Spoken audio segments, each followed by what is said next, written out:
Okay guys, ano ba ang mga kailangan pagtitimpla ng kape? Siyempre kape,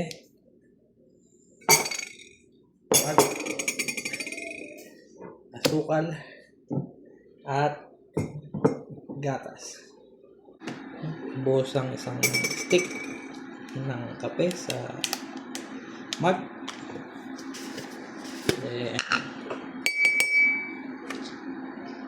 Kalahating tablespoon ng asukal.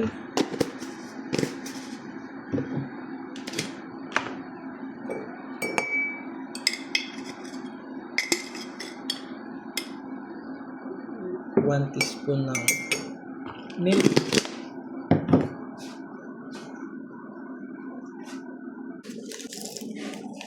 Magic sarap at mainit na tubig.